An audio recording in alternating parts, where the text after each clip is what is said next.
Assalamualaikum warahmatullahi wabarakatuh. Om Swastiastu, Namo Buddhaya, Salam Kebajikan. Perkenalkan, nama saya Alfi Nur Najwa. Saya Nathan Alta Depan Atas. Dan saya Vanina Anissa Wahda. Kami tim Alpha Nile dari SMA Negeri 2 Kudus akan menyampaikan pendapat kami mengenai topik Indonesia akan menjadi negara maju di tahun 2030. Kelompok kami sangat tidak setuju dengan mosi tersebut karena Indonesia masih mempunyai beberapa masalah besar. Salah satunya adalah ketergantungan impor dan masalah pengelolaan sumber daya alam dan sumber daya manusia. Berikut data-data yang kami simpulkan bahwa Indonesia masih ketergantungan dalam impor pangan. Indonesia masih mengandalkan banyak impor termasuk pangan seperti beras, gandum, dan kedelai. Hal ini akan membuat harga bahan baku untuk makanan olahan pun makin mahal dan harga jual ke konsumen pun semakin naik seperti sekarang ini. Masyarakat akan menjadi konsumtif dan banyak masyarakat pula yang akan kehilangan lapangan pekerjaan seperti para petani. Semakin kecil nilai importasi kita di bidang pangan pertanian ini, akan semakin besar peluang kemajuan sektor pertanian. Akan sulit negara ini mewujudkan ketahanan pangan dengan adanya kemudahan importasi komoditas pertanian. Bahkan ujungnya, impor pangan hanya akan menyengsarakan petani. Yang kedua, Indonesia masih ketergantungan dalam impor teknologi.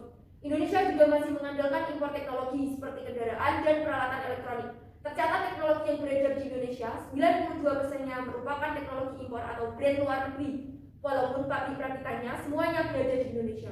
Pemerintah kurang minat berinvestasi dalam bidang teknologi ini, padahal teknologi merupakan salah satu tanda majunya negara. Selanjutnya ada impor budaya. Impor budaya di Indonesia sudah melewati batasnya. Budaya Indonesia sudah hilang termakan zaman karena masyarakat Indonesia sudah mulai melupakan warisan nenek moyangnya dan lebih memilih budaya negeri asing.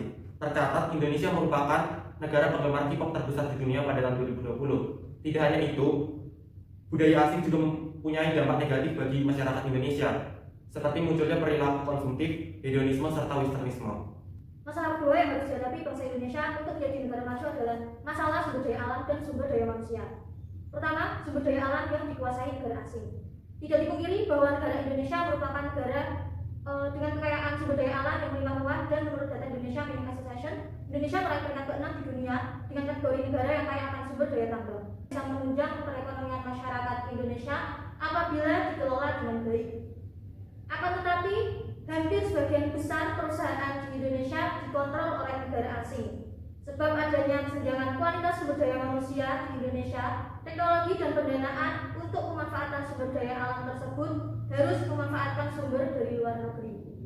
Karena perusahaan tambang banyak yang dikuasai oleh negara asing, menyebabkan pengelolaan sumber daya alam yang selalu berorientasi pada ekspor dan cenderung merupakan kebutuhan rakyat.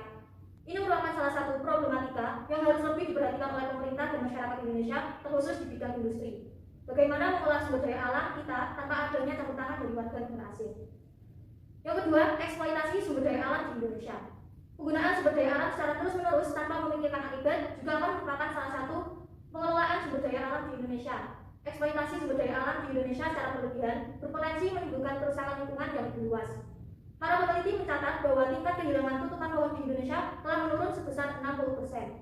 Selain itu, hilangnya hutan primer di lahan gambut yang terlindungi juga telah turun hingga 88%. Tidak hanya itu, pakar menyebutkan bahwa luasan padang lamun di kawasan perlindungan laut Indonesia masih terancam. Rata-rata dari 58% menjadi 40% pada tahun 2016 dan 61% menjadi 55% pada tahun 2017. Hal ini dikarenakan karena faktor dari aktivitas manusia, yaitu reklamasi pantai, polusi minyak, penambangan pasir dan karang, kualitas air yang buruk, serta pencemaran sampah. Masalah terakhir adalah lambatnya perkembangan sumber daya manusia di Indonesia. Pembangunan sumber daya manusia merupakan tantangan tersendiri bagi bangsa Indonesia. Bila mencermati data yang disajikan oleh Bank Dunia, di mana pada tahun 2018, Bank Dunia menyatakan bahwa kualitas sumber daya manusia di Indonesia berada di peringkat 87 dari 157 negara.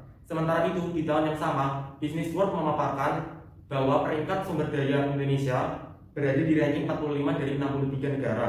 Peringkat ini masih kalah dari dua negara tetangga yaitu Singapura dan Malaysia, yang masing-masing peringkatnya 13 dan 23. Dan menurut laporan Bank Dunia, pendapatan nasional bruto per kapita Indonesia hanya mencapai 4.105 dolar.